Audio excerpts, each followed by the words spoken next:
કાળની વ્યાપકતા જો વિચાર ને તો બ્રહ્માજીનું આયુષ્ય વિચાર. ગીતામાં ભગવાન શું કહે? સહસ્ર યુગ પર્યંતમ આહુ બ્રહ્મણ. આ બ્રહ્માજીનો એક દિવસ એટલે શું છે? 1000 ચતુર્યુગ. આ કાળમાં વ્યાપકતા 1000 ચતુર્યુગ.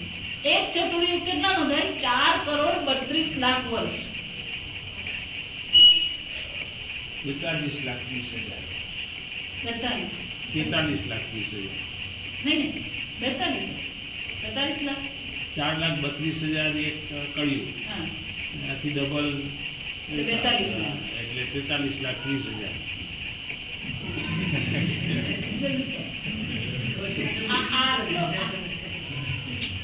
વિચાર કરો તમે. આ તો ફક્ત શું થયું? એવા 1000 થાય ને ત્યારે એક દિવસ એટલે 12 કલાક. બ્રહ્માજીના 12 કલાકની ગણતરી કરે તો આપણે 1 સેકન્ડ લઈએ એટલે 82 વર્ષ. આમ જુઓ ને તમે, બ્રહ્માજીની આયુષ્યની દ્રષ્ટિએ તમારા 82 વર્ષ કેટલા? એવા કેટલાય બ્રહ્માજી થઈ ગયા. પછી એવા બ્રહ્માજીનો એક દિવસ, એવો બ્રહ્માજીના તો 12 કલાક. પછી પાછું જયારે બ્રહ્માજી સુઈ જાય એટલે શું થાય? પ્રલય થાય. બરાબર? એવા પાછા 365 દિવસ થાય ત્યારે 1 વર્ષ, અને એવા 100 વર્ષ. આ બ્રહ્માજીનું આયુષ્ય. એટલે આપણું શાસ્ત્ર જયારે વાત કરે ને ત્યારે આ નાની મોટી વાત કરવાની. ચંદ્ર પર જઈ જાય, મંગળ પર જઈ જાય, શનિ પર જઈ જાય, બધું કઈ જ નહીં. વિરાટ પુરુષ ની જયારે વાત કરે બધી પૂરી વાત કરે. વિરાટ પુરુષ ની વર્ણન બહુ બધાનું એટલા માટે ભાગવતમાં પણ પરીક્ષિત જયારે કીધું કે આ મૃત્યુથી હું કેમ છૂટું, 7 દિવસમાં મારું કર્તવ્ય શું છે, ત્યારે સૌથી પહેલો ઉપદેશ સુખદેવજીએ આ વિરાટ પુરુષના ચિંતનનો આપેલો છે. આ સમજ પહેલો જ પરીક્ષિતને ઉપદેશ શાનો કરવામાં આવ્યો? આ વિરાટનું ચિંતન. ને વિરાટ પુરુષ કોણ છે? જો વિચાર, આથી તમારી ચામડી છે ને એના વાળ છે, રોમ કહેવાય. વાળ નહીં, શું કહેવાય? રોમ. એને તમે માઇક્રોસ્કોપમાં જુઓ ને તો આમ ખાડો દેખાય. જ્યાં રોમ છે ત્યાં શું છે? જીવનો મસ્તો ખાડો. એટલે વિરાટ પુરુષ હોય તો એ ખાડો કેવો હોવાનો? એટલે રોમ કૂપ કહેવાય. શાસ્ત્રમાં શું કહેવામાં આવે? કૂપ એટલે કૂવો. રોમ કૂપ કહેવાય. ત્યાં વર્ણન એવું છે કે વિરાટ પુરુષના રોમ, હવે જો રોમ એક ને બે હોય નહીં, આ સમજ. રોમ કેટલા છે? અસંખ્ય છે. તો ઉપનિષદ કહે છે કે વિરાટ પુરુષના રોમ, પ્રત્યેક રોમ કૂપમાંથી કોટી કોટી બ્રહ્માંડનો જન્મ છે અને કોટી કોટી બ્રહ્માંડનો પ્રલય થઈ રહ્યો છે. એટલા માટે ગીતાનો 10મો અધ્યાય અને 11મો અધ્યાય બહુ આવશ્યક છે. બ્રહ્મ વિદ્યા એટલે 10મો અધ્યાય અને 11મો અધ્યાય વિના આ વ્યાપકતા નહીં આવે. સમજી કે જો અખંડાકાર વૃત્તિ કરવી હોય તો બુદ્ધિમાં શું આવવી જોઈએ? વ્યાપકતા.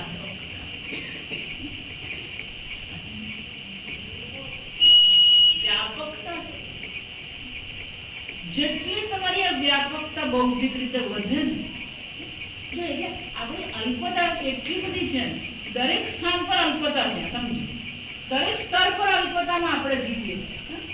આ તમારો વલહાટ, તમારા વલસાડ, એનો શું થઈ ગયું? અલ્પતા. મને બહુ ખમણ ભાવે, મને ઢોકળા જ ભાવે. અલ્પતા.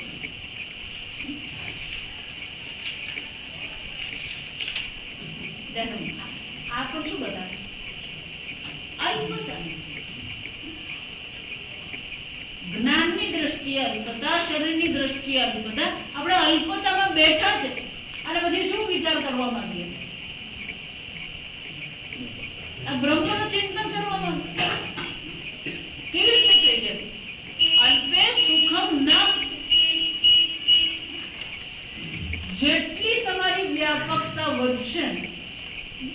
એટલું જ આ બ્રહ્મ જ્ઞાન તમારા માટે સરળ બનશે.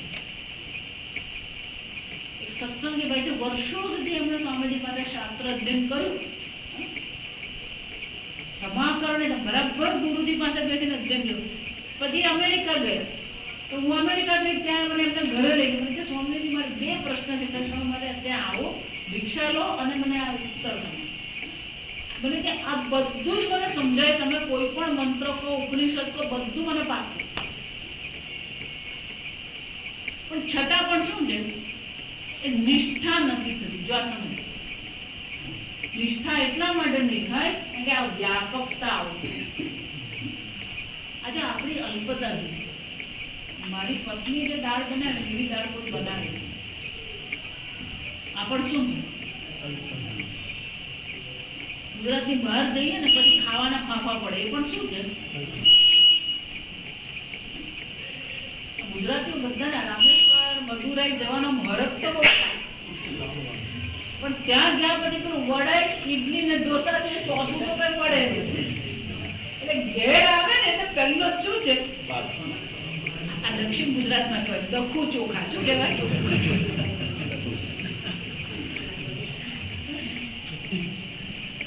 દાળ ભાત ખાય ને એટલે એને શું થઈ જાય,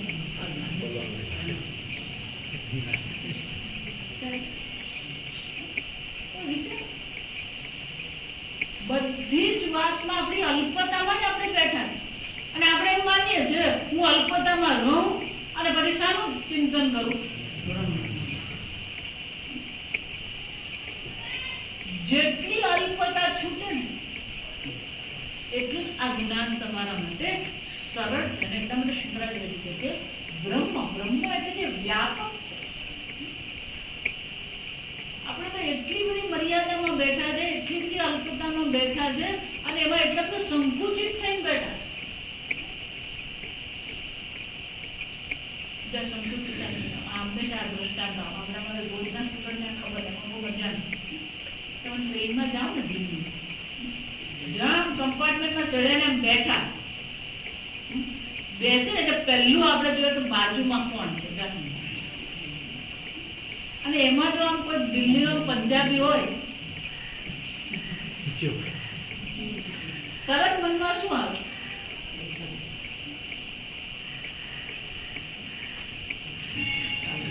ચાર વાર માફી લે. શું કરે કે એ પંજાબી ને હું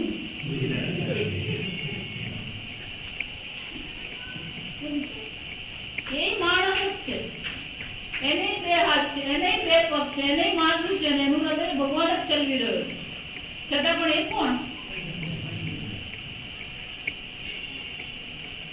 આમ પેલા માથું એટલે બાજુમાં છે, એટલે બે એકબીજાને જોઈ.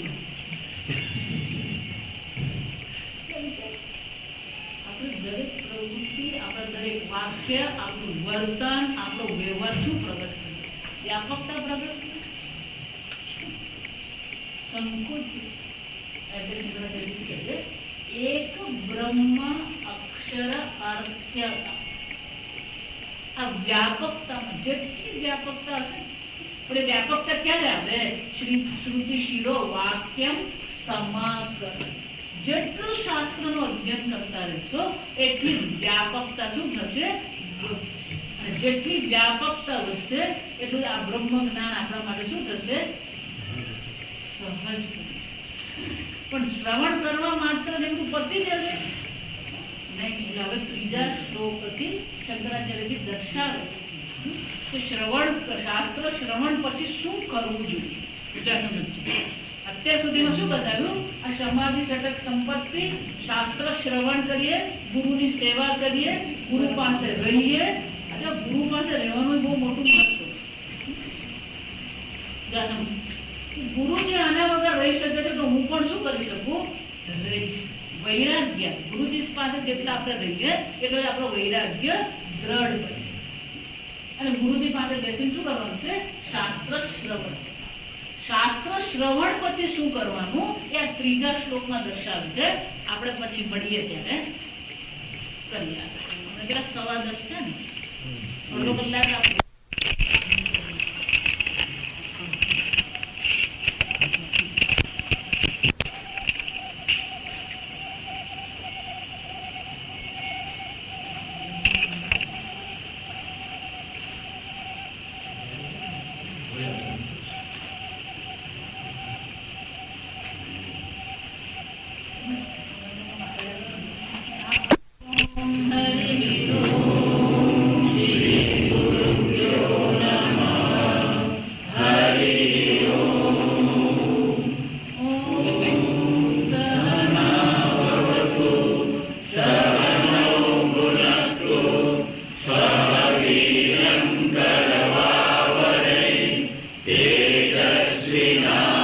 પુનીતમસ્તુ મા વિદ્વિષાવરૈઃ.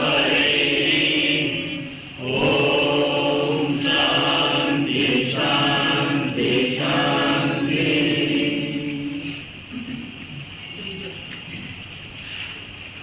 વાક્યાર્થશ્ચ વિચાર્યતામ ઋષિરઃ પથસ્થમાશ્રીયતામ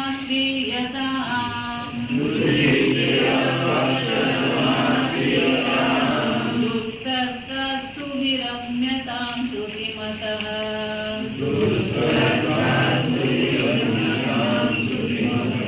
તર્કોનુસંધીયતામ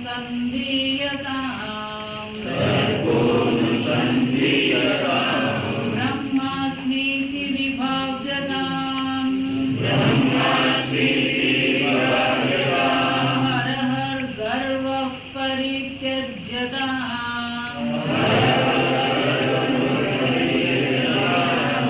હર હર ગર્વ પરિત્યજ્યતામ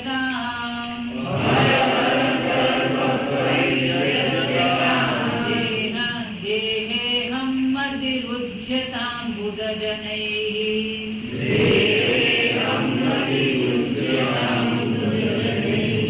વાદઃસमुत्सृज्यताम्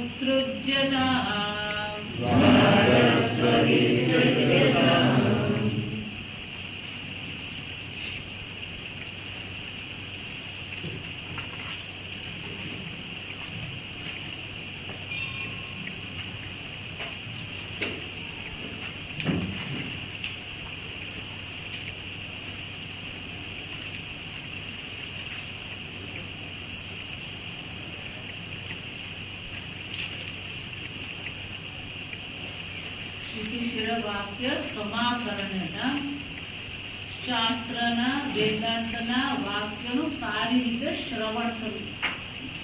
સારી રીતે શ્રવણ એટલે શું? શ્રવણ એક પારિભાષિક શબ્દ છે. શ્રવણને કહેવાય ષડલિંગ તાત્પર્ય નિર્ણય. કોઈ પણ શાસ્ત્રનું જયારે આપણે વાક્ય પકડીએ એ વાક્યનો શું અર્થ કરવો એના માટેના પણ નિયમો છે. ગીતામાં આપણે જોઈએ તો ભગવાન એવું કહે છે તેષામ અહં સમુદ્ધર્તા મૃત્યુ સંસાર સાગર. 12મા અધ્યાયમાં ભગવાન કહે છે હું એમનો ઉદ્ધાર સમુદ્ધર્તા એટલે કે એમનો આ મૃત્યુ સંસારના સાગરમાંથી ઉદ્ધાર કરનારો છું. ભક્તિ વાળા શું કહે છે? જો ભગવાને કીધું આપણે ભક્તિ કરતા રહેવાનું, ભગવાન આપણા ઉદ્ધાર.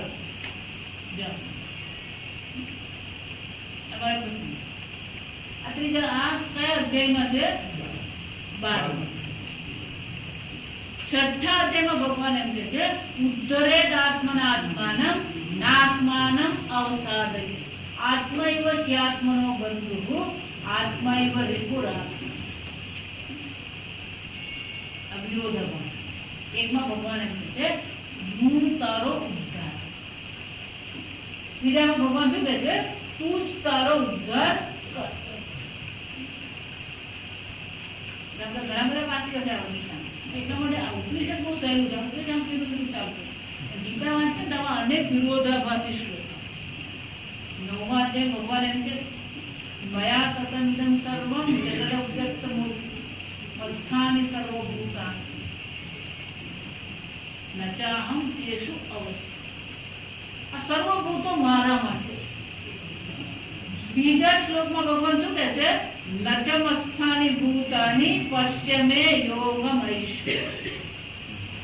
પહેલા કીધું મસ્થાની સર્વભૂતાની. બીજા વાક્યમાં શું કહે છે? ન ચ મસ્થાની. ભગવાન ફરી કોઈ વાંકા ઉભા ભગની લલિતા ભગવાન પગ આ બાજુ હોય ને, કમર આ બાજુ, ખભો આ બાજુ હોય, પછી લોક આમ હોય, પછી નજર આ બાજુ.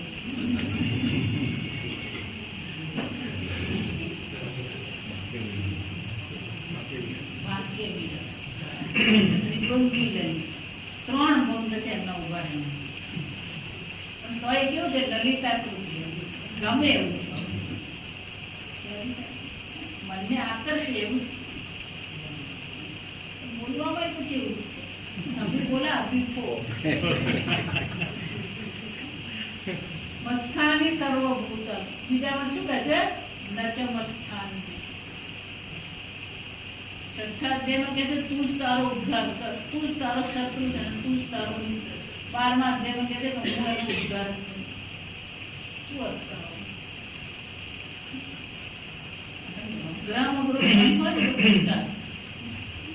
ભગવાન એવા યુટર્ન માને ને બધાની બુદ્ધિ ગાડી આમ ફેંકાય છે.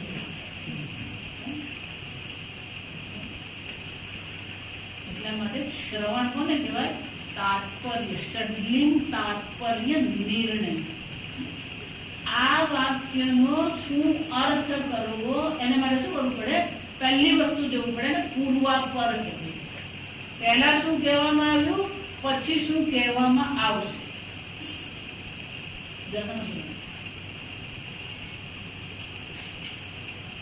તો તેષામ અહમ સમુદ્ધરતા એ ભગવાન જયારે કહી રહ્યા એના પહેલા ભગવાન શું કહે છે? ये तो सर्वाणी कर्माणी मयि संन्यस्य मद्वत्.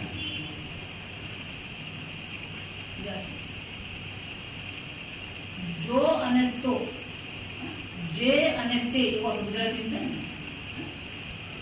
ને. જે બાતમામાં 90% લાવે તેને મેડિકલમાં એડમિશન મળે અને શરત છે. શું કહેવામાં આવે?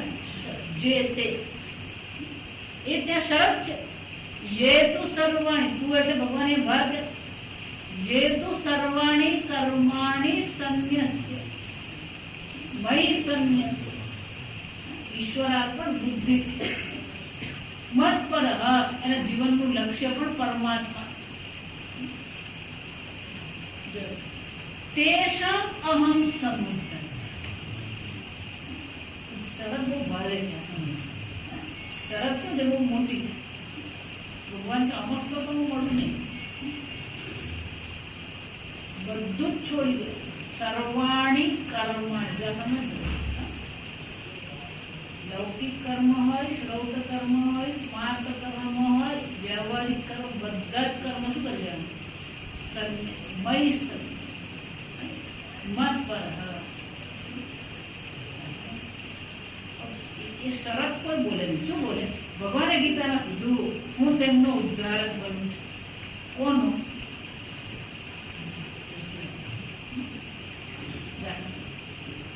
એટલા માટે શ્રવણ જ્યારે કરીએ સારી રીતે શંકરાચાર્ય સમ્યક કરણ્યતા માટે કે સારી રીતે આપણે શ્રવણ કરીએ છીએ કે આગળ પાછળ શું કહેવામાં આવ્યું છે એટલું જ નહીં. એ કયા પછી પણ ભાર કોના પર આપવામાં, વારંવાર કોને ચર્ચા કરવામાં, અભ્યાસ કહેવાય. અભ્યાસ એટલે વારંવાર કોની વાત કરી છે ભગવાન એટલું જ નહીં.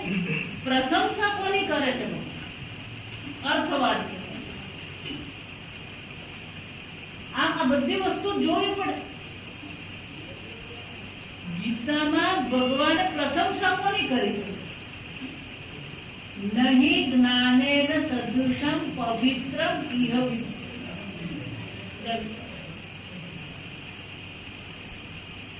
જ્ઞાત્વ વારંવાર ભગવાન કે 7મા અધ્યાયમાં ભક્તિની ચર્ચા કરી ત્યાં પણ ભગવાન શું કહે છે?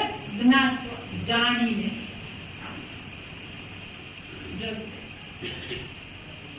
છેવટે ભગવાન વારંવાર પ્રશંસા કોની કરે?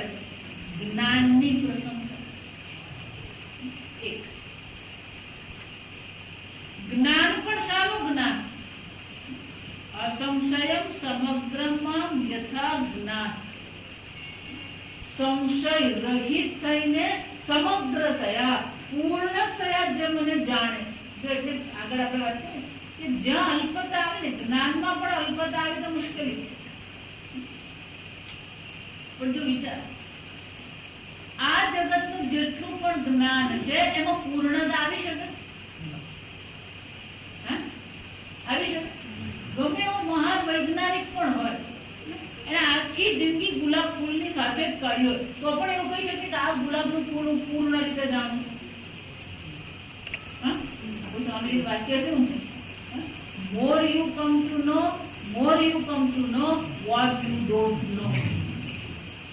જેટલું વધારે તમે જાણો એટલું વધારે તમે જાણો તમે શું જાણતા.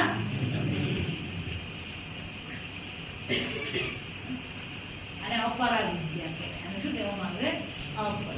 અપરા વિદ્યામાં જ્ઞાનની પૂર્ણતા શક્ય. બરાબર. એક વસ્તુ વેદાંતમાં આવે ને પછી જે કહે ને બધું હા નહીં કહે એને સમજવાનો પ્રયત્ન. સ્વામી તમને એવું કહેતા એટલે બહુ ઓછું જણાવે ને એનાથી 10 ફૂટ દૂર રહેવાનું.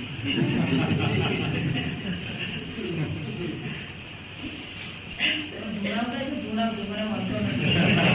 10 ફૂટ દૂર નહીં જાતું. કેમ? અપરા વિદ્યાના જેટલા વિષયો છે એ દરેક વિષય અનંત છે. ધારો કે આ ગુલાબ આપણે લઈએ તો એ ગુલાબમાં પણ અનંત જ્ઞાન છે. કેમ? આ ગુલાબની કેટલી પાંદડી? જો આ સંસ્કૃતમાં નામ બહુ સરસ છે, સહસ્ત્રપદ્મ. સહસ્ત્રપદ કેમ? એની 1000 પાંદડી, અનેક. સહસ્ત્ર એટલે અનેક, અસંખ્ય.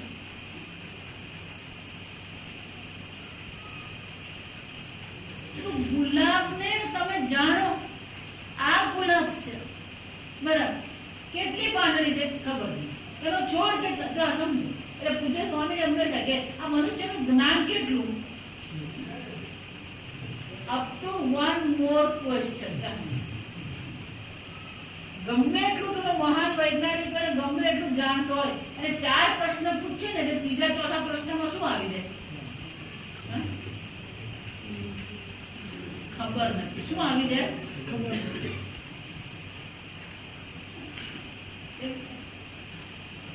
કેમ?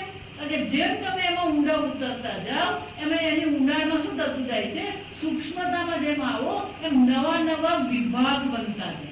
પેલા ગુલાબ એમ કહીએ એટલે આખું એક ગુલાબ થયું, પછી દાંડી કહીએ, વજ્ર કહીએ, આ પાંદડી કહીએ, પુંકેસર કહીએ, વિભાગ થઈ જાય. અને સંસ્કૃતમાં સંઘાત કહેવાય, સંઘાત કહેવાય. શું કહેવામાં આવે? આ જગતની દરેક વસ્તુ સંઘાત છે. સંઘાત એટલે અનેક અંગ ઉપાંગોની ગોઠવણ છે. તો તમે એને ગુલાબ જાણો છો તો એ ગોઠવણ છે. પછી પાંદડી એમ કહો તો પાંદડી પણ શું છે? જો આપણને એવું લાગે કે આ પાંદડી એટલે કોષ હશે, કોષ નહીં. આ ઉપરના કોષ જુદા ને અને નીચેના કોષ શું છે? જુદા. એક સરખા નહીં હોય. તો કોષ એમ કહીએ તો પાછું સંઘાત થઈ ગયો, અનેક કોષ ને ગોઠવણ છે. અથવા આપણું શરીર એક શરીર એમ કહીએ, 200 થી 250 પ્રકારના કોષ આપણા શરીરમાં છે. એટલે તમે શરીરનું જયારે જ્ઞાન મેળવો પછી શું કરવું પડે? આ બધા કોષને પણ શું કરવા પડે? જાણવા પડે. અને એ કોષને જયારે આપણે જાણીએ તો કોષ પણ બાજુ શું છે? ગોઠવણ છે, એસેમ્બલ. એમાં પેલી કોષની દિવાલ છે, બધી કોષ રસ છે, બધી કોષ કેન્દ્ર છે, માઇટોકોન્ડ્રિયા છે, જાતનું આરએનએ હોય, ડીએનએ આપણે યાદ રહે નથી. ડીએનએ એમ કહીએ એટલે બધી રંગસૂત્ર છે, જનીન સૂત્ર આપેલું. ડીએનએ એમ કહીએ એક છે, એમાં બધું જાત આપણું ડીએનએ માં ખાંડ છે.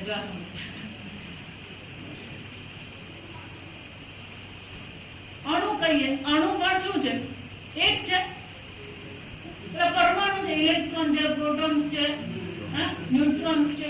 ઇલેક્ટ્રોન પ્રોટોન એક છે. એમાં ક્વાર્ક્સ છે. ક્વાર્ક્સ બધા છે ને.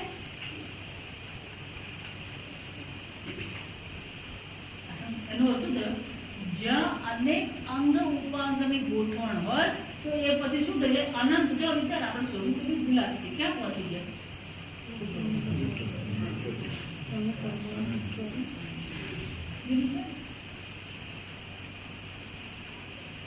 નાની નમથી 5-10 મિનિટની વિડીયો ક્લિપ બહુ સરસ છે. બહુ વર્ષો પહેલાની છે. IBM વાળા એ બહાર પાડ્યું. પાવર ઓફ 10 એવું એનું ટાઇટલ હતું જે પાવર ઓફ 10. એ તમે જુઓ એટલે તમને ખબર પડી જાય કે આપણું જ્ઞાન શું છે.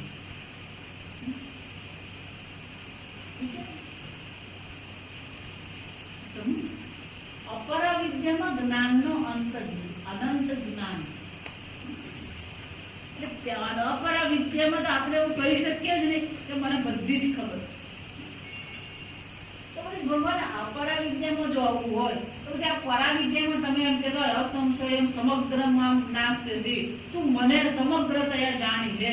તો ભગવાન પછી અપરા વિદ્યામાં તો જ્ઞાન નહીં થયું તો પછી પરા વિદ્યામાં તો કાં પહોંચી વળવાનું? ભગવાન શું કહે છે? સમગ્રમાં યથા જ્ઞાસ્યતિ, જે પ્રકારે તું જાણીશ. એનો અર્થ શું થયો? ભગવાન ક્યારે કહી શક્યા હોય? શક્ય હોય તો જ કરી શકે. એનો અર્થ શું થયો? ભગવાન કહે છે કે મને તો પૂર્ણતયા જાણી શકે, બાકી બીજી બધી વસ્તુ શું છે પૂર્ણતયા જાણી શકવું જાણી શકાય એમ છે જ નહીં. પણ એ જાણવા માટે પણ શું કરવું પડે? સમાકર ને સામ એ સાંભળીએ આપણે. આ બધા એટલા માટે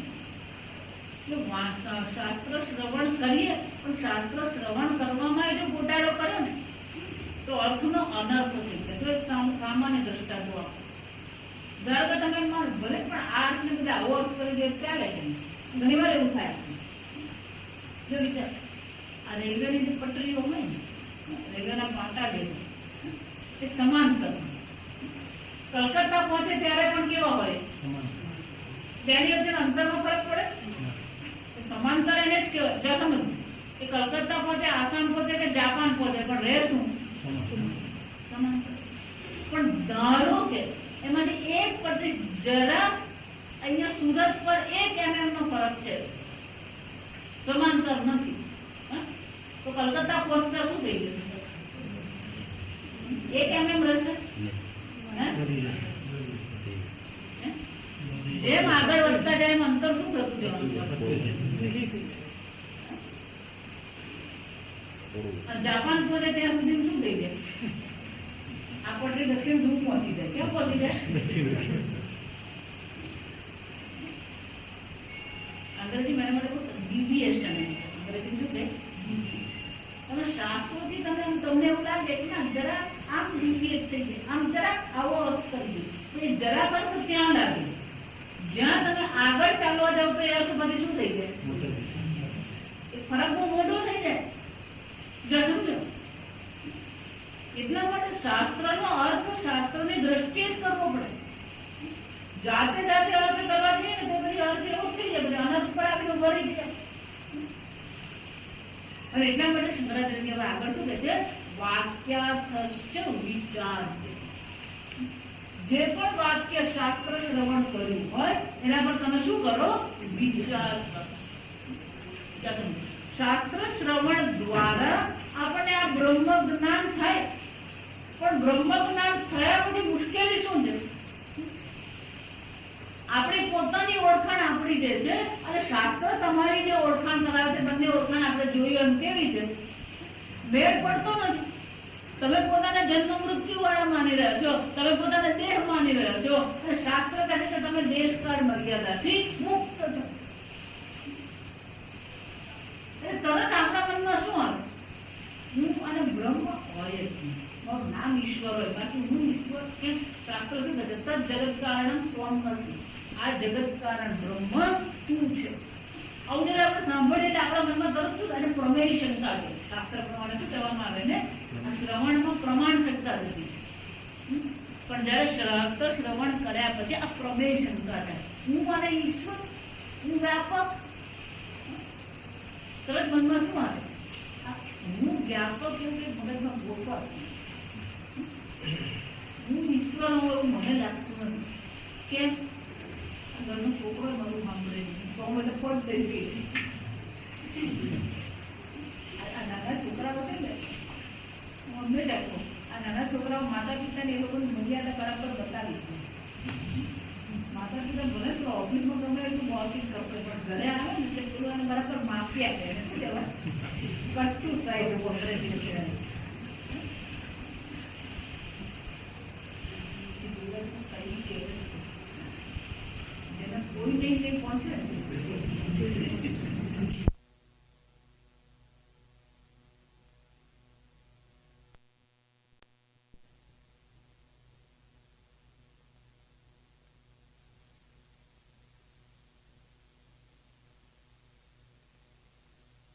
ટેપ નીકળી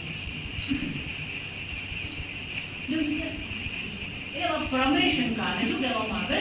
પ્રમેય શંકા. સાંભળીએ તો ખરા, સાંભળીને સારું લાગે આપણને, પણ જયારે એના પર વિચાર કરવા જઈએ, હું બ્રહ્મ છું.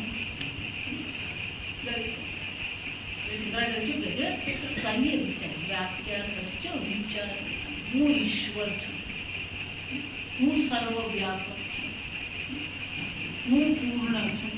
સતત શું કરવું પડે? શબ્દ પકડવા, થોડા દિવસ સુધી શું કરતા રહેવાનું? એના પર જ ચિંતા. આપણને તો એવું લાગે છે કે પૂર્ણતા મારામાં તો છે જ નહીં. શાંતો હમ જન, આપણા બધા ગાતા હોય, ચિદાનંદ રૂપ શિવોહમ શિવો. ગાઈને બહુ સરસ લાગે.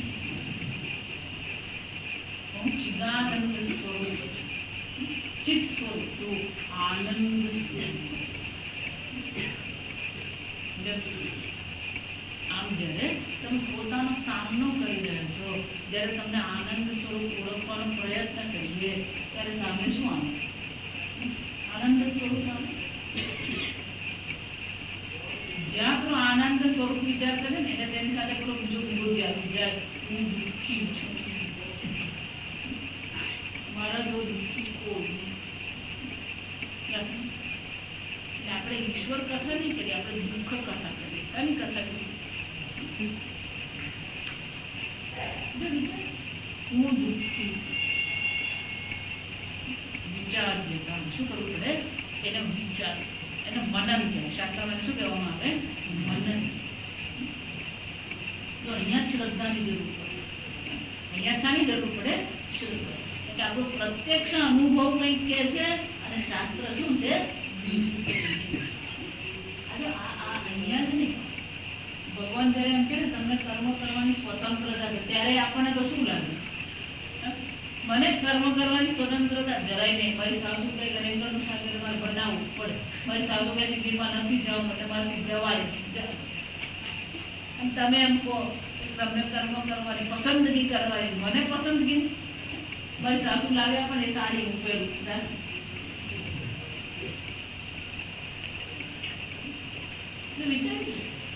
આપણો પ્રત્યક્ષ અનુભવ અને શાસ્ત્ર જે કહે છે એ કેવા છે? વિરોધી. જો વિરોધી છે તો પછી શું કરવાનું? બેમાંથી એક જ સત્ય હોય. વિચાર અહીંયા શ્રદ્ધાની જરૂર પડે. ગુરુ વેદાંત વાક્ય શું વિશ્વાસ સા શ્રદ્ધા. તત્વબોધના શબ્દાર્થી શું કહે છે? જે કહેવામાં આવ્યું છે સત્ય છે. વિવેક ચૂડામણીમાં કહે છે સત્ય બુદ્ધિ અવધારણ. નિર્ણય કરો આ સત્ય. ભલે મારો અનુભવ એનાથી વિરુદ્ધ જાય છે, ભલે મને દુઃખનો અનુભવ થઈ રહ્યો છે, પણ રડતા રડતા પણ એમ કહેવાનું હું તો આનંદ સ્વરૂપ છું, ભલે હું રડું. તો રડતા રડતા તમે એમ કહી શકો કે હું આનંદ સ્વરૂપ છું, તો એ બ્રહ્મનિષ્ઠા કહેવાય. બાકી આમ હસતા રહીએ અને પછી હું બ્રહ્મ છું, આ બધું હંબક છે. આ બધું જ્ઞાનીની જેમ કલ્પના કરતા હતા. જ્ઞાની આવો હોવો જોઈએ, અર્જુને કલ્પના કરી. જ્ઞાનીને ઉપાધિને કોઈ સંબંધ જ નહીં. આ મગજમાંથી કાઢી જ નાખે. ઉપાધિ છે એ કર્મનું ફળ છે અને બ્રહ્મ જ્ઞાન એ શું છે? સ્વરૂપ છે. બ્રહ્મ જ્ઞાન શું છે? સ્વરૂપ છે.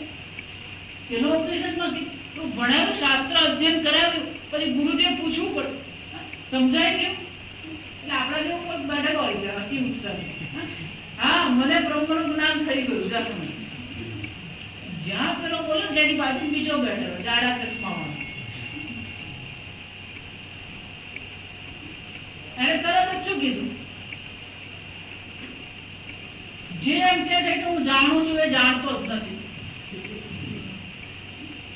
કેમ? બ્રહ્મ જાણવાનો વિષય નથી. જો હંમેશા કોઈ બ્રહ્મ જ્ઞાની છે જ નહીં. આ સમજો, બ્રહ્મ જાણનાર નથી. આ સમજો, હું બ્રહ્મ છું એ જાણનાર. આ જો અહીં વચ્ચે બહુ મોટો ફરક છે. બ્રહ્મ જાણનાર એમ કહીએ ને તો તો એ જ્ઞાની છે.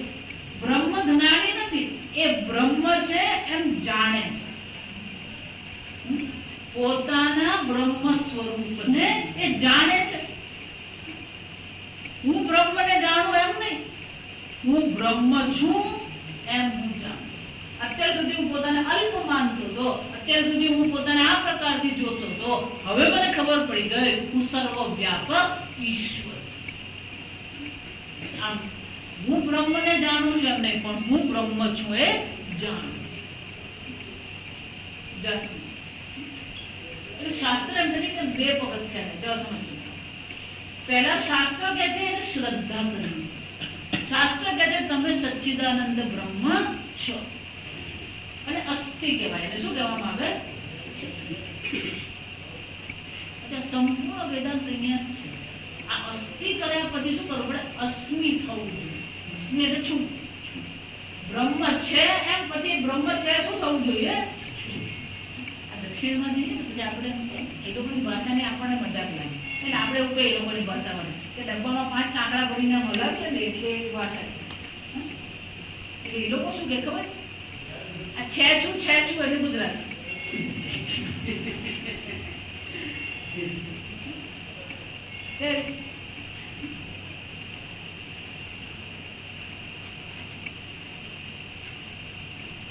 બધા વાક્યમાં છેલ્લે આપણે ક્યાં તો છે આવે, ક્યાં તો છું આવે.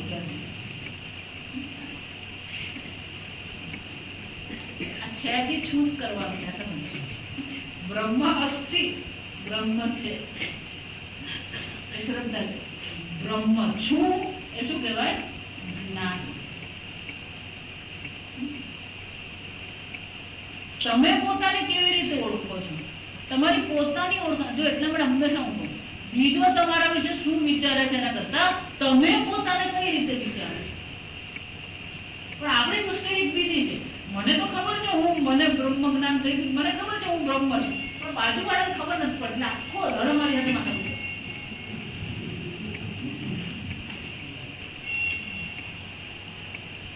કોઈ તમને બ્રહ્મ જ્ઞાની માને કે નહીં માને એની સાથે કોઈ સંબંધ જ નથી. આ સમજ છે પછી શું થવું જોઈએ? હું બ્રહ્મ છું.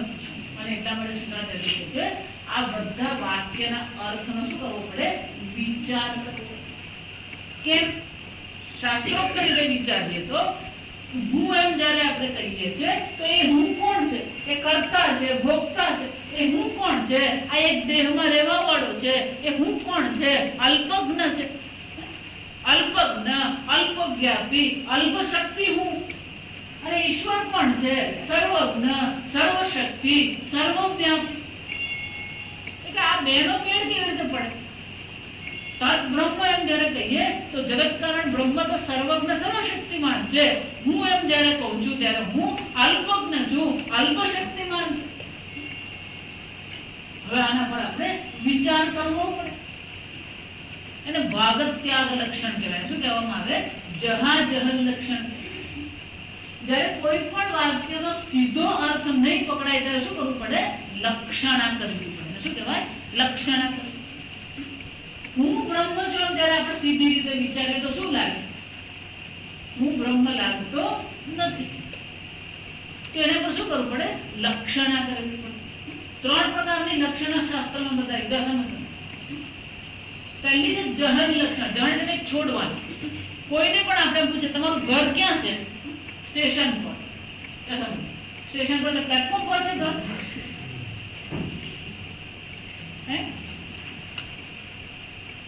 તમારું ઘર 4 રસ્તા પર.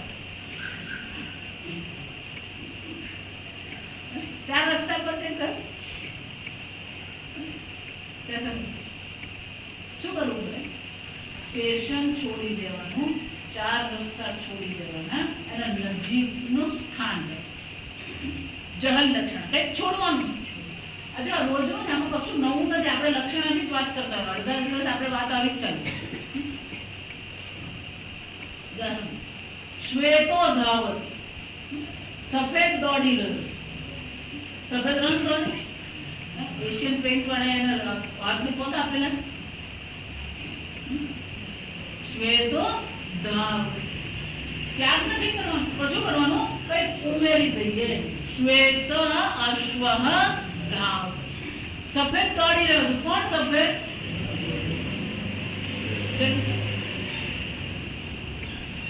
તો કંઈક ઉમેરીએ. ત્યાગ નથી કરવાનો એટલે શું કહે છે? અજહલ લક્ષણ. તો જીવ અને ઈશ્વરને જયારે એમ કહે કે તું ઈશ્વર છે, જહલ લક્ષણ કરી શકીએ? એકને છોડી દેવાનું, ચાલે ને? છોડી દેવાનું, એમાં કંઈક છોડવાનું, કંઈક ઉમેરીએ. શાસ્ત્રો શું કહે છે? જહલ અજહલ લક્ષણ. કંઈક છોડવાનું પણ છે અને કંઈક પકડી રાખવાનું. સ્વયં દેવદત્ત સ્ટોક એક્ઝામ્પલ. આ દેવદત્ત સ્વયં દેવ ઘણા વર્ષો પછી મળે એવું થાય. આપણા નવીન કાકા એવું છે કે પેલા ભાઈ મળ્યા ઓળખ્યા કાકા મને. હું પેલો તમારી બાજુમાં છું તો તમારી સોસાયટીમાં રહેતો પછી કરવું પડે મનમાં મેળ પાડવું પડે. ગુજરાતી શું કહેવાય?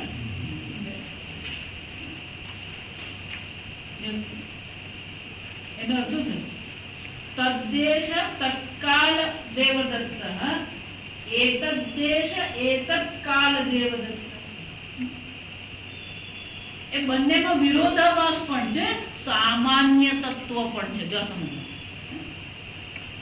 આ તરંગને એમ કહેવામાં આવે, હે તરંગ તું સમુદ્ર છે. તો તરંગ શું વિચારે? હું અને સમુદ્ર. સમુદ્ર સર્વવ્યાપી છે, સર્વશક્તિ છે. હું કોણ છું? કાલે જ જન્મેલું છે અને આવતીકાલે શું થવાનું? અને જયારે છું ત્યારે આગળ પાછળ બધા મોજાઓ શું કરતા હોય? મને ધક્કો મારતા જ હોય. આ બે મોજાઓ મને દબાવી રહ્યા છે અને ત્યારે તમે મને એમ કહો હું સમુદ્ર છું. ત્યારે તરંગ અને સમુદ્રને શું કહેવું પડે? તરંગને શું કહેવું પડે? જહલ અજહલ લક્ષણા કરવાને. તરંગ એમ જયારે કહીએ તો તરંગ પાણી છે. પાણી તરંગ છે. તરંગ પાણી છે. પાણી તરંગ છે. પાણી તરંગ હોય ને તો આપણે રડીએ તો એ તરંગ આવી ગયા.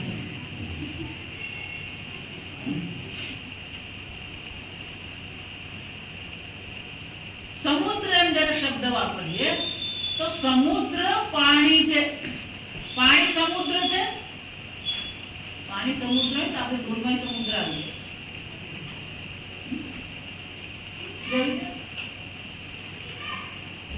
તરંગ પાણી છે, પાણી તરંગ નથી. સમુદ્ર પાણી છે, પાણી સમુદ્ર નથી. અંગ્રેજી મને બહુ સરસ. આ વાઇસે વર્ષા નહીં કરવાની, ખબર પડતી.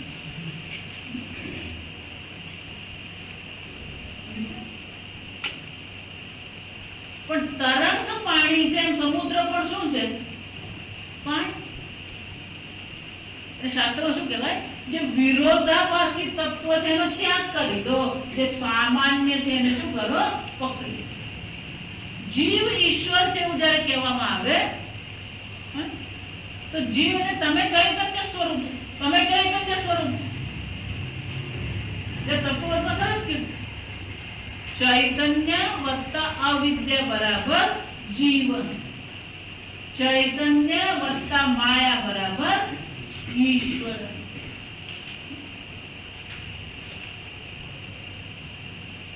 પણ ચૈતન્યમાં અવિદ્યા શક્ય છે. જો સમજ, તમે નિત્ય શુદ્ધ ચૈતન્ય છો. ચૈતન્યની દ્રષ્ટિ અવિદ્યા શક્ય છે. તમે એ ચૈતન્ય છો જે અવિદ્યાને પણ જાણનાર છો. જો સમજો, અજ્ઞાની તમે નથી. અજ્ઞાનને પણ શું છે? જાણનાર તમે. તમને રશિયન ભાષા આવડે છે? નથી આવડતી. તો તમે કોણ છો? રશિયન ભાષાના અજ્ઞાનને જાણનાર. અજ્ઞાનને પણ અસ્તિત્વ પ્રદાન કરનાર, અજ્ઞાનને પણ પ્રકાશિત કરનાર ચૈતન્ય તમે છો. પણ શું થઈ ગયું? એ જ અવિદ્યાને અહમ મારી લીધો અને પછી શું કહીએ? હું અજ્ઞાન, મેં મૂર્ખ પદ કામે.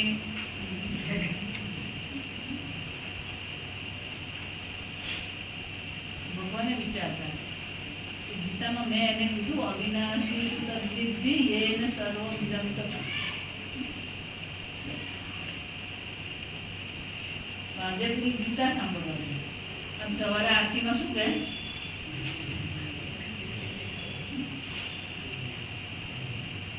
ભગવાને કીધું કે એના કરતા મૂળકનું મોટું મેં કીધું તું અવિનાશી.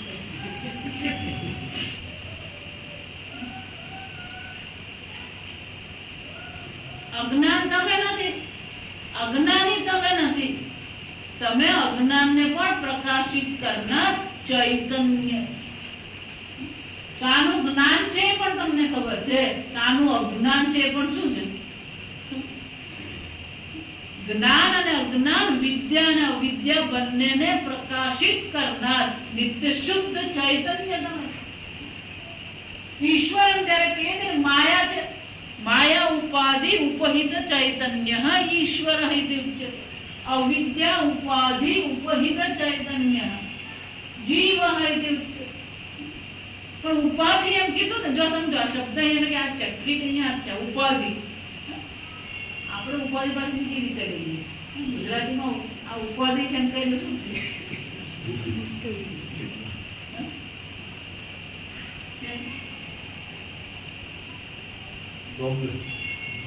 ઉપાધિ કોને કહેવાય સંસ્કૃતમાં? ઉપસામિત્ય સ્થિત્વ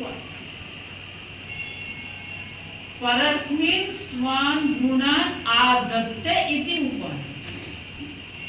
બીજી વસ્તુની બાજુમાં રહીને બીજી વસ્તુ પર પોતાના ગુણ નાખવા, આદતે નાખવા. જેમ સ્ફટિક હોય, સ્ફટિકની બાજુમાં ગુલાબ મૂકી દઈએ તો સ્ફટિક કેવો દેખાશે?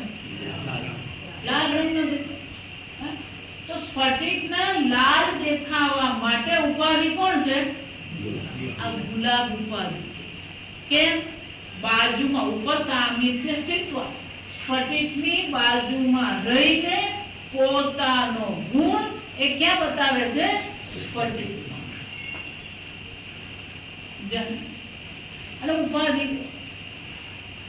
તો ઉપાધિને કારણે દેખાતો લાલ રંગ એ સ્ફટિકનું સ્વરૂપ છે ને? એ જ રીતે આ આત્મા જાણે કે એક દેહમાં હોય એમ દેખાય છે, જાણે કે કાળમાં મર્યાદિત લાગે છે, જાણે કે દેશમાં મર્યાદિત લાગે છે, પણ શું ખરેખર આ દેહ આત્માને મર્યાદિત કરી શકે? જો એના માટે દ્રષ્ટાંત ઘટાકાશ એમ જયારે આપણે કહીએ તો ઘટાકાશ એટલે ગળામાં રહેલો આકાશ, ઘટાકાશ. હવે વાક્ય બરાબર સમજો. ઘડામાં આકાશ છે કે આકાશમાં ઘડો છે?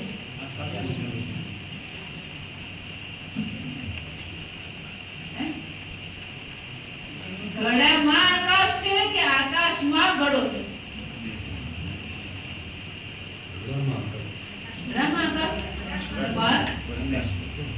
બંને બંને અંતઃશૂન્ય બહિઃશૂન્ય શૂન્ય કુંભ ઇવ અંબરે. ગળામાં આકાશ નથી, ખરેખર તો શું છે? આકાશમાં ગળું છે. એનો અર્થ છે જો ગળાની દિવાલ પર દ્રષ્ટિ હોય તો અલ્પતા છે. જો એ જ વાક્ય બીજી રીતે દેહમાં આત્મા છે કે આત્મામાં દેહ છે? દેહમાં આત્મા છે, આત્મામાં દેહ.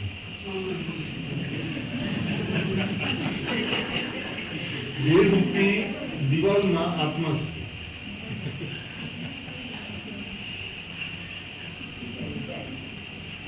જાહેર કે વિચાર જોડે મનન કહેવાય. આને શું કહેવાય? મનન. શ્રવણની સાથે સાથે આપણે શું કરતા રહેવાનું? આ મનન કરતા. ઘડામાં આકાશ નથી, આકાશમાં ઘડું. તમે દેહમાં છો, તમારા પ્રશ્ન. જો તમે દેહમાં છો, સુઈ ગયા પછી દેહ છે? સુઈ ગયા પછી દેહ છે? તમે છો કે નથી? કોઈ જેવું કહી દે ના, હું તો ઊંઘી ગઈ છું.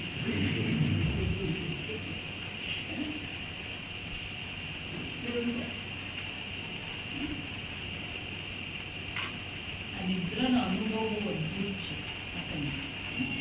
આપણે બહુ સામાન્ય રીતે જાગ્યા પછી તમે બે ઉત્તર આપી શકો. ઊંઘ્યા પછી કઈ ખબર છે? આ તમે 10 વાગ્યા સુધી ખેંચો પ્રશ્ન કરી, પછી સુઈ ગયા પછી શું છે? ઇધર 4 વાગી જાય. મને કઈ ખબર નથી. અનાવન છે કે અમદાવાદ છે કે આણંદ છે કે રોજપુર.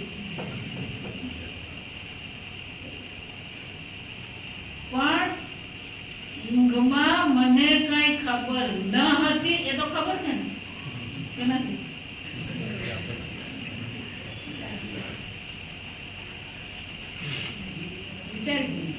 તમને કઈ ખબર નથી એ જ્ઞાન છે ને? તમને કેવી ઊંઘ આવે એ ખબર છે? લાકડાની જેમ પડતાની સાથે શું છે? Sound sleep. અંગ્રેજી શું કહેવાય?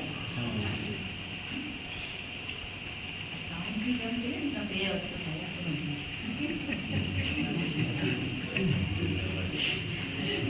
વખત સમાજ અનેક પ્રકાર. સાઉન્ડ સ્લીપ આમ કહીએ છે, slip along with sound is called sound sleep. તમે આરામથી ઊંઘતા પણ બાજુવાળી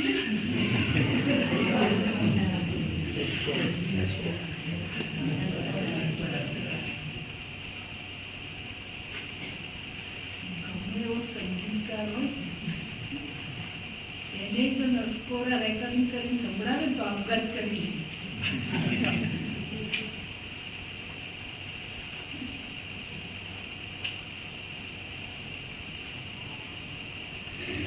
કેવા પ્રકારની ઊંઘ આવી એ પણ કોને ખબર છે? ખબર છે કે નથી ખબર? તમારે કહો. તમને કઈ ખબર ન હતી અને તમને સરસ મજાની ઊંઘ આવી. આ બે જ્ઞાન છે તમારી પાસે. તો આ બે જ્ઞાન તમને ક્યારે થાય? તમે ઊંઘી ગયા હોય તો થાય આ બે જ્ઞાન. તો તમે જાગતા હતા કે ઊંઘતા હતા? જો તમે ઊંઘી ગયા હોય તો બે જ્ઞાન થાય?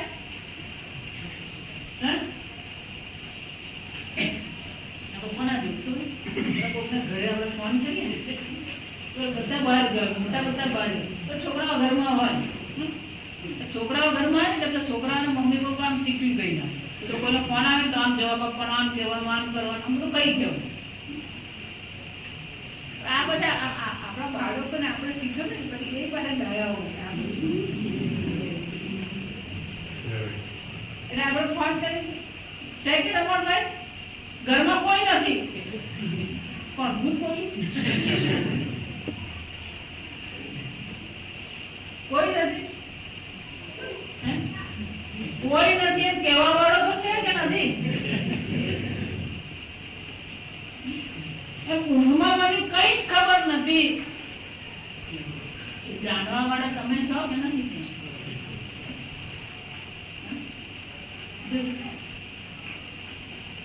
હું અજ્ઞાની છું એમ નહીં, હું અજ્ઞાનીને પણ જાણવા.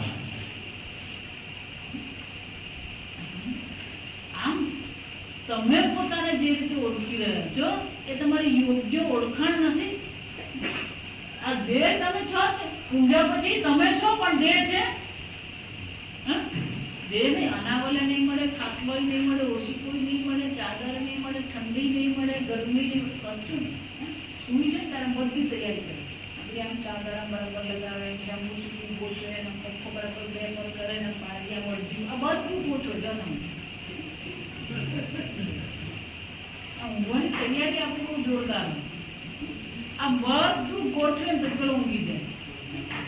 ઊંઘી ગયા પછી શું છે? આમાં તો એક કે રહેતું નથી. જા તમે મારા નાની હતા, એમના રૂમમાં ક્યારેય પંખો ચલાવવા જ નહીં. પછી એમ કે પણ નાની તું ઊંઘી ગયો, તમે ઊંઘી ગયા પછી તો ના ના પંખો ચાલુ કરવાનો. કેમ? મને આંખમાં વાગે. તમે ઊંઘી ગયા પછી આંખ તો બંધ થઈ. ના ના તો મીઠાઈ ગઈ તોય મને વાગે, પંખો ચાલુ કરવાનો.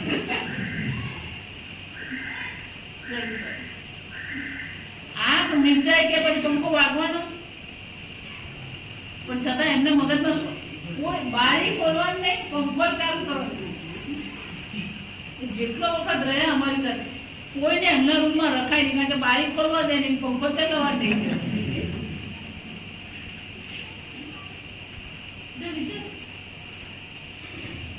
ઊંઘી ગયા પછી કશું જ નથી. દેશ નથી, કાળ નથી, દેહ નથી, ઇન્દ્રિય નથી, મન નથી, બુદ્ધિ નથી. તમે તો છે ને, હું નથી. આ શૂન્યો શું કહેવાય? પ્રાણ ચાલે છે. પ્રાણ તો જડ છે, પ્રાણ ચેતન નથી. પ્રાણ ચાલતા હોય પ્રાણ ચેતન હોય તો ચોર આવે તો પ્રાણે તમને ઉઠાડવું છે, તો ચોર આવે.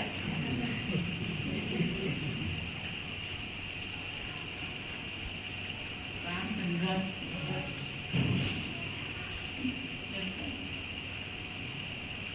પ્રાણ ચાલે કે નહીં ચાલે એ આપણને ખબર હોતી નથી. આપણે તો શું છે, ઊંઘી ગયા પછી પ્રાણ ચાલે છે ખબર છે.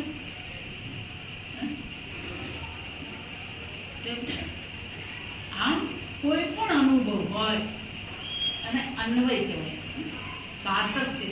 સર્વ અનુભવમાં તમે તો છો જ. સુષુપ્તિનો અનુભવ હોય ત્યારે પણ તમે છો, સ્વપ્ન અવસ્થામાં પણ તમે છો, જાગ્રત અવસ્થામાં પણ તમે છો. ક્યારેય તમારો અભાવ થતો જ નથી. અવસ્થા બદલાતી રહે છે, દેશ બદલાતા રહે છે, કાળ બદલાતા રહે છે. ભગવાન શું કે છે? શરીરમ જલવાપ્નોતિ યચ્છાકૃતરામ વિશ્વ ગૃહિત્વૈતાનિ સંન્યાસી વાયુગંધા. શરીર પ્રાપ્ત કરે કે શરીરમાંથી ઉત્ક્રમણ કરે. આત્મા તો કેવો છે? એક અદ્વિતીય પુરુષોત્તમ. શરીર પ્રાપ્ત કર્યું, શરીર છોડી દીધું, શરીરમાં રહીએ છે, પણ આ બધી અવસ્થામાં તમે કોણ છો? એક અદ્વિતીય બ્રહ્મ. શરીર મેળવ્યું ત્યારે તમે છો, શરીર છોડ્યું ત્યારે તમે છો. ઉત્ક્રામંત સ્થિતમ વાપી. શરીરમાં રહો છો ત્યારે તમે છો. કોઈ પણ અવસ્થા જો તમે શ્લોક બહુ સુંદર છે. શરીર પ્રાપ્ત કર્યું ત્યારે તમે છો, શરીરમાં સ્થિતિ છે ત્યારે તમે છો, શરીરમાં ઉત્ક્રમણ કર્યું ત્યારે પણ શું છે? તમે તો નિત્ય શુદ્ધ ચૈતન્ય છો. એટલું છે. આ પ્રકારથી વિચાર તો કરીએ જ, પણ સાથે સાથે શંકરાચાર્યજી બહુ સુંદર, હવે જે વાત કરે ને બહુ સુંદર. ક્યારેક તમને લોકો એવું લાગે કે હું બહુ ટીકા કરું, પણ આ જરૂરી છે. શંકરાચાર્ય શું કહે છે? શ્રુતિ શિર પક્ષ સમાશ્રિત. સારી રીતે કોને આશ્રિત થવાની જરૂર છે? તમારી બુદ્ધિ કોને આશ્રિત હોવી જોઈએ? શ્રુતિ શિર પક્ષ. શ્રુતિ માતા જે કહી રહ્યા છે એ જ પક્ષ તમારા માટે યોગ્ય છે, એમાં જ તમારે આશ્રિત થવાનું છે. એનાથી બીજે ક્યાંય. ભલે આપણને આપણા અનુભવથી વિરુદ્ધ લાગે, ભલે આપણને સમજાતું નથી, ભલે આપણને અઘરું લાગે છે, ભલે 2 ઇંચ ઉપરથી જાય, છતાં પણ આશ્રય કોને લેવાનો? શ્રુતિ વેદાંતનો જ આશ્રય લેવાનો. આ જન્મમાં નહીં તો આવતા જન્મમાં, પણ આશ્રય કોનો લેવાનો છે? આનો પક્ષ, વેદાંતના પક્ષનો જ આશ્રય. સમાશ્રિયતા. સારી રીતે એમાં આપણે આશ્રિત થઈ ગયું. પછી બહુ સરસ દુસ્તર્કા સુવિરમ્ય. આ બહુ જરૂરી. દુસ્તર્ક મેં કીધું જ્યાં પેલો દુસ્તર્ક એટલે કે જે તમને શ્રુતિથી દૂર લઈ જનારા છે એ બધા કેવા કહેવાય? દુસ્તર્ક. કેમ? નૈષા તર્કેણ મતિ આપતિ. યમરાજા કઠોપનિષદમાં કહે છે મતિ, આ જ્ઞાન, આ બુદ્ધિ, આ બ્રહ્મ બુદ્ધિ જે છે તર્કથી પ્રાપ્ત થઈ શકે એમ છે. તો આ તર્કની કોઈ નિષ્ઠા નથી. તમે એક તર્ક આપો ને તો બીજો તર્ક આપો. તર્કનો કોઈ અંત નથી. આજે સ્કૂલમાં બાળકોને શીખવવામાં બાળકોની વ્યક્તિગત સ્પર્ધા એ વિશેષ પ્રકારની સ્પર્ધા. ટીવી જોવું જોઈએ કે નહીં જોવું જોઈએ. પછી બે બાળકોને શું તૈયાર કરવાના હોય? ટીવી જોવું. બે બાળકોને શું તૈયાર કરવાના હોય? જોવું જોઈએ. સંપૂર્ણ જગત આવું જ છે. આ પ્રકારે પણ તમે વિચારી શકો, આ પ્રકારે પણ તમે વિચારી શકો. આ તર્કની કોઈ નિષ્ઠા નહીં, પ્રતિષ્ઠા નહીં. એક તર્ક કરો ને એની સામે બીજા 25 તર્ક હોવા અને તમને શંકરાચાર્ય દુસ્તર્કા સુવિરમ્ય. વિરમ્યતા એટલે એમાંથી વિરમની જઈએ એ છોડી દઈએ.